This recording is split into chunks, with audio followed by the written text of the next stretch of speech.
Il devient urgent de développer une action en faveur des territoires ruraux à la manière similaire à l'ambition qui a été portée au territoire urbain en 2015 avec l'adoption d'un agenda urbain européen. Il s'agit de bien prendre conscience de l'urgence, car nous nous trouvons sûrement proches d'un point de rupture. Accès aux soins, à la mobilité, aux études supérieures, au numérique, ou encore à la culture, et j'en passe, les domaines dans lesquels s'expriment toujours plus les fractures territoriales et les inégalités entre citoyens sont cruciaux.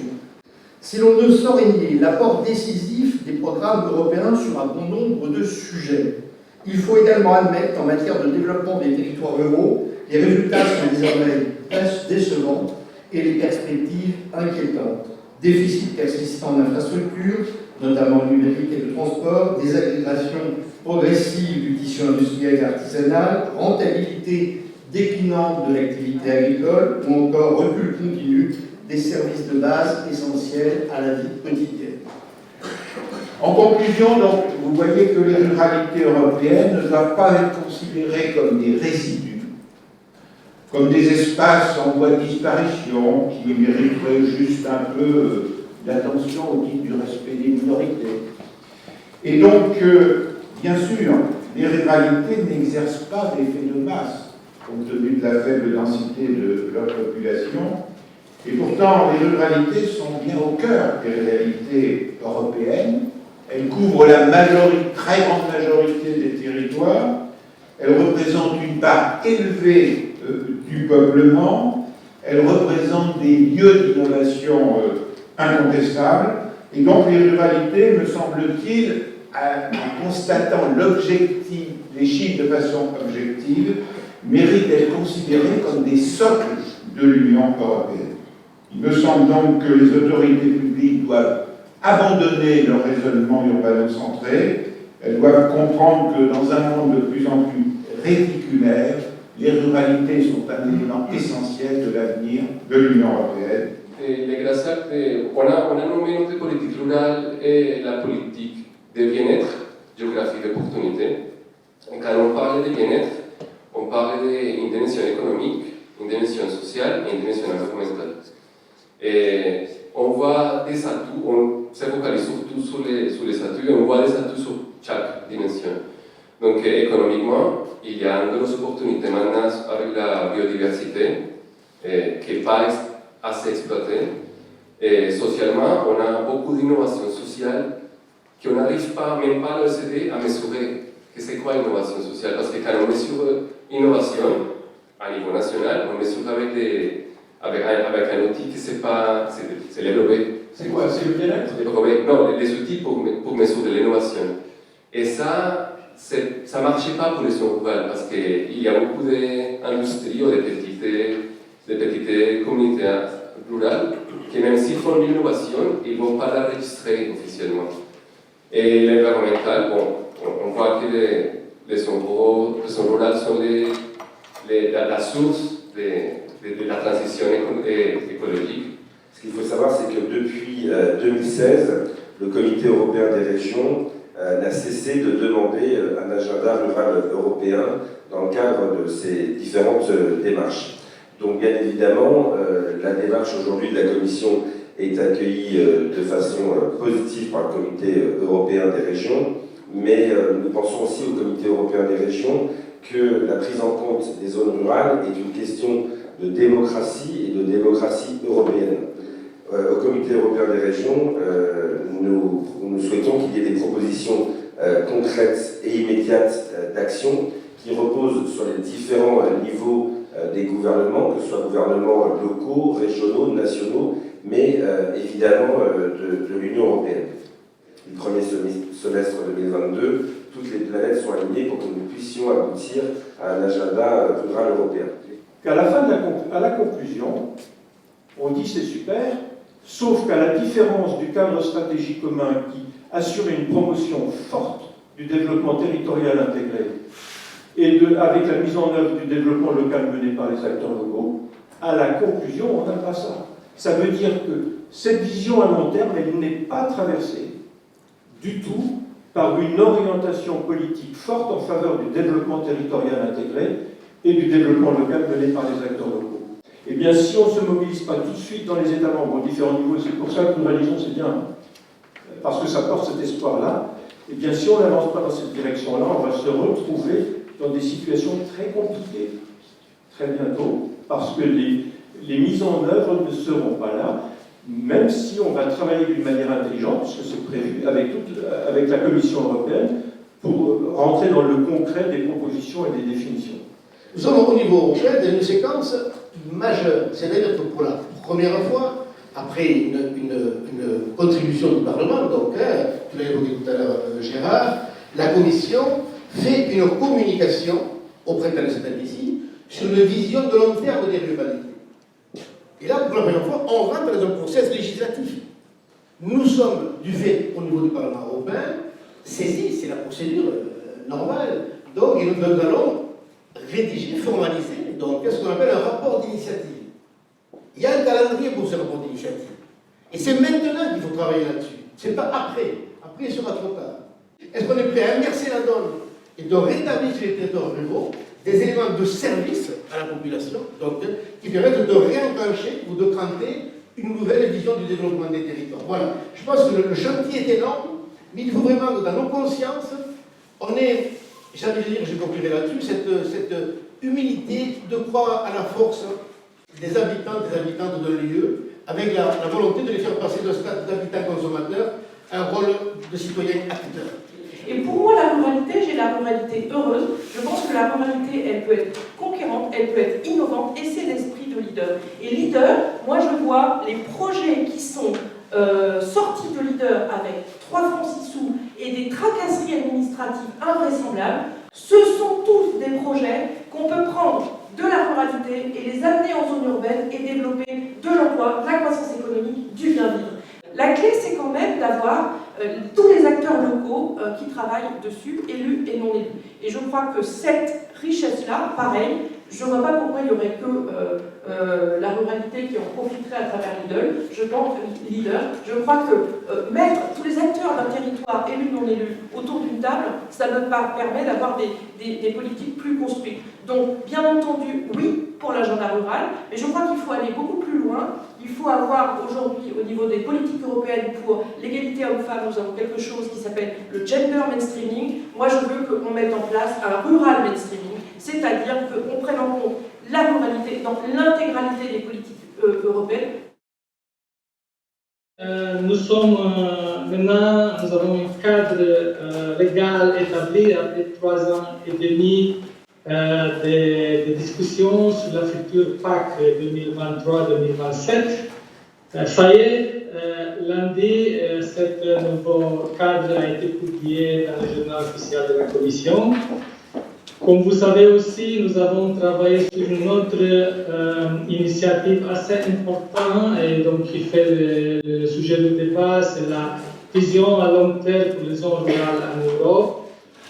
So what do we do under the cohesion policy, the new cohesion policy? Because obviously, as I said, the current funding has been redistributed already. We particularly are happy to introduce the new policy objective under the cohesion policy, because you know that the rural areas, of course, can receive investment through the policy objectives related to innovation, small and medium-sized enterprise support, green and environmental interconnections, of course, remain a problem. So infrastructure, both physical and digital, can be supported in rural areas, as well as, of course, a more social Europe. So everything related to education, health is channeled through another policy objective. But I want to stress today the new policy objective, Europe closer to citizens. We are introducing it precisely on the fact that we need to target our support better to different territories, including rural areas. This new policy objective is a place-based objective. It relies on sustainable integrated territorial strategies as one precondition and the partnership and participatory approach as a second one. Je pense, et nous pensons, au sein du Parlement rural, qu'aujourd'hui, il est temps de changer de cap pour permettre simplement aux ruralités de jouer pleinement leur rôle dans la société d'aujourd'hui. Et nous pensons que les conditions sont réunies. Parce que les attentes sociétales sont là, on est en phase avec les attentes de la société, parce que je l'ai dit, le numérique ouvre un champ immense de choses à faire et peut donner une chance à ces territoires ruraux, parce que la valeur ajoutée de la ruralité, elle a été largement révélée à l'occasion de la crise sanitaire, et parce qu'effectivement, et ça a été dit, il y a des dynamiques locales, il y a de l'innovation, sauf que ces initiatives locales, encore une fois, doivent être complétées par des politiques nationales et européennes convergentes, parce que tout ne peut pas reposer sur l'initiative locale. On trouvait quoi dans ces centaines de pages? C'est simple, hein, le besoin de services publics et au public, des solutions de mobilité, une éducation de qualité, un accès aux soins retrouvés, les bases qui font notre démocratie et qui font que normalement on fait tous ensemble une société. Des compétences qui pour la plupart sont des compétences de l'État. Éducation, santé, justice et sécurité. Alors j'ai deux questions. Comment l'établissement d'un agenda rural européen pourrait être à même de diriger des mesures d'accompagnement et d'aide aux entreprises et aux territoires ruraux touchés par des mutations économiques ou par des fermetures d'entreprises?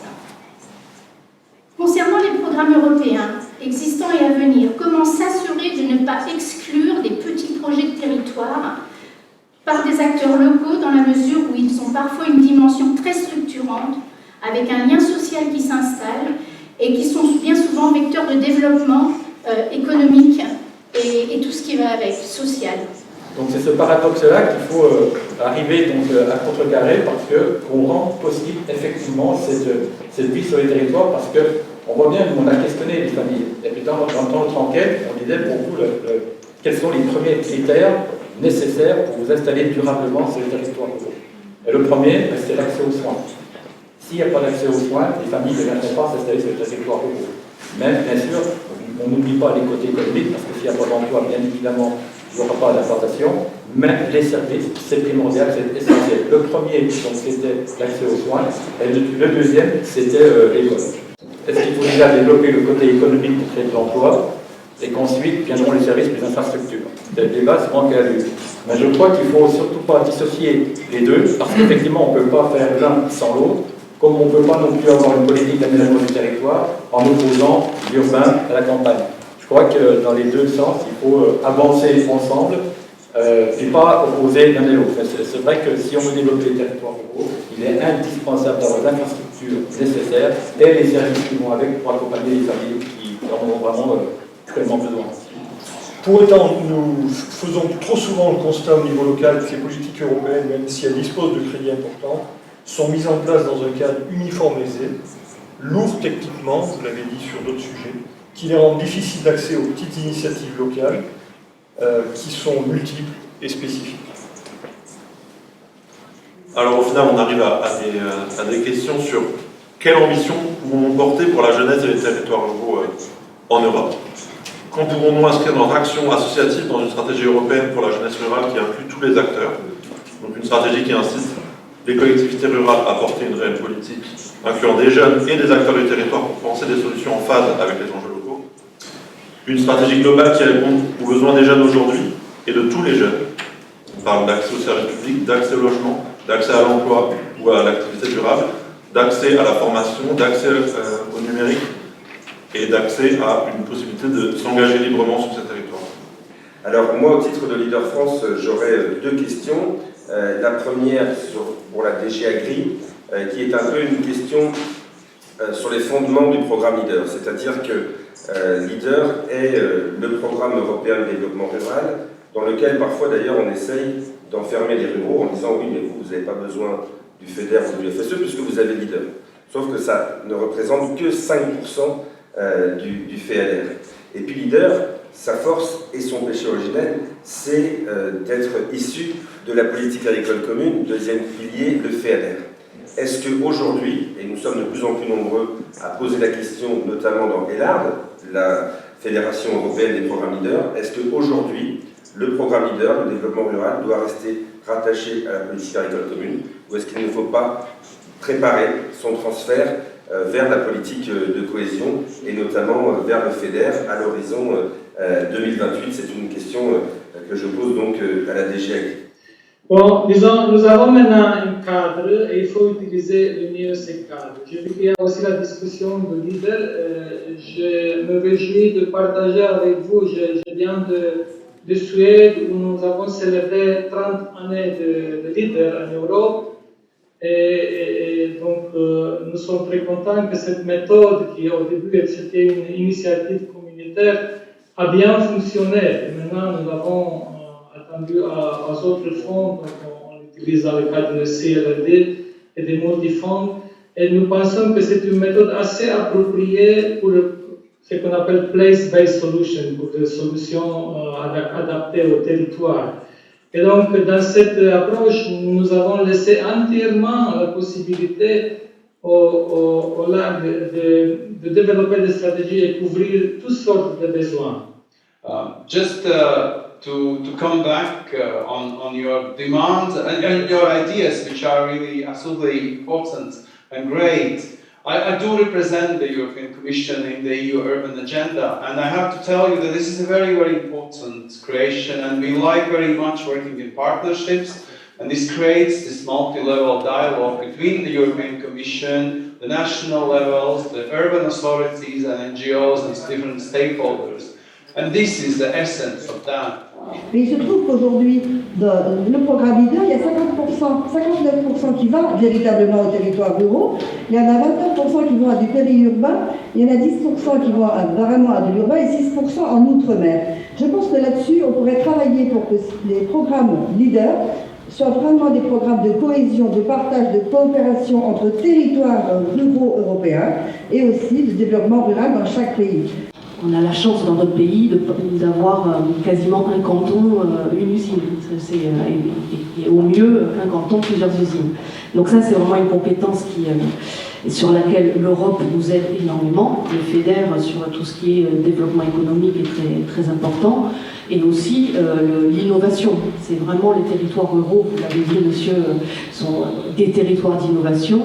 Et là aussi, les fonds européens sont vraiment, avec les régions, dans un effet levier pour avoir une vision de soutien à tout ce qui est pratique innovante. Et tout ce que les GAL peuvent porter sont typiquement des pratiques innovantes avec une forme de management local. C'est elles qui font remonter les projets, qui décident, c'est ces structures légales qui décident de ce qui doit être mis en place. Et c'est vraiment du développement territorial là aussi. Oui, donc Europe, région, ruralité, moi ce qui m'interpelle surtout, bien évidemment, c'est le lien entre ce triptyque-là. Et je dirais surtout qu'en raison de ce nouveau contexte, parce que nous sommes dans ce nouveau contexte, nous traversons des périodes de test pour l'aménagement du territoire. Parce que nous avons le devoir de répondre justement à ces nouvelles attentes, à ces nouvelles aspirations. Et bien évidemment, aucun acteur institutionnel ne peut rester indifférent à cette nouvelle problématique. Il y a un mot qui n'a pas été complété, qui n'a pas été évoqué aujourd'hui, c'est le mot résilience, que je crains beaucoup pour tout vous dire.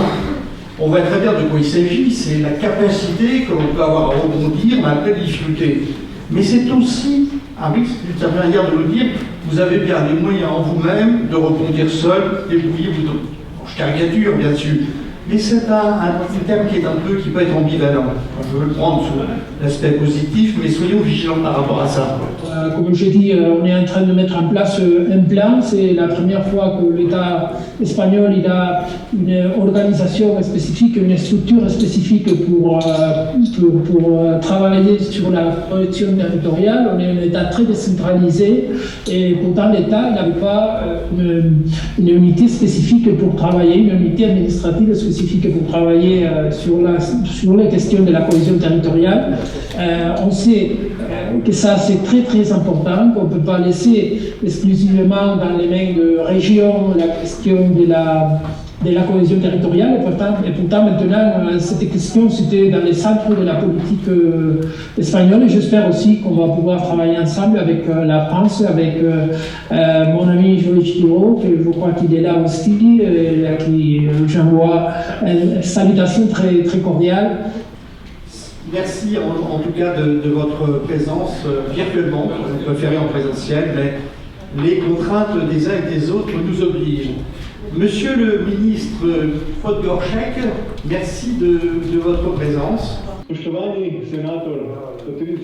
Honorable sénateur Patrice Joly, chers invités, honorables membres du Parlement rural français,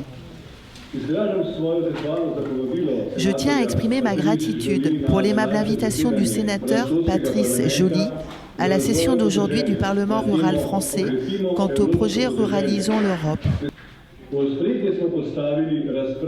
Nous avons particulièrement mis l'accent sur les discussions relatives aux challenges du développement des zones rurales qui sont confrontées à divers problèmes tels que la numérisation, les défis démographiques, le rôle des femmes dans les zones rurales, ainsi que le renforcement du dialogue entre les milieux urbains et ruraux. Chers participants, ne laissez personne de côté. Cela est le mot d'ordre de vision à long terme pour les zones rurales. Les zones rurales européennes représentent 83% du territoire de l'Union européenne, ce qui signifie que le développement rural est un défi pour tous les États membres de l'Union européenne. Un manque d'infrastructures, par exemple un accès réduit aux services de santé, d'éducation et à la culture, augmente le risque de déclin démographique dans les zones rurales. En outre, dans les zones clés en matière de protection de la nature, il est important d'établir une gestion adaptée aux spécificités locales durables, tant sur le plan environnemental que sur le plan social. Je salue personnellement les efforts des membres du Parlement rural français et de toutes les autres instances non formelles. Je suis heureux de voir que les honorables représentants du Parlement rural français sont d'avis que les mesures adoptées pendant la présidence slovène du Conseil de l'Union européenne doivent être poursuivies sous la présidence française du Conseil de l'Union européenne. Ensemble, nous trouverons les moyens de promouvoir une vision à long terme de l'avenir des zones rurales dans l'Union européenne. Moi, je me réjouis, à travers vos propos, de voir que nous nous retrouvons sur les valeurs. Nous avons particulièrement apprécié la manière dont vous avez envisagé la place des femmes dans le milieu rural, envisagé également, et ce que nous constatons sur l'ensemble des territoires, en particulier en France, c'est-à-dire l'évolution de la démographie, de l'économie, du milieu social sur les territoires ruraux.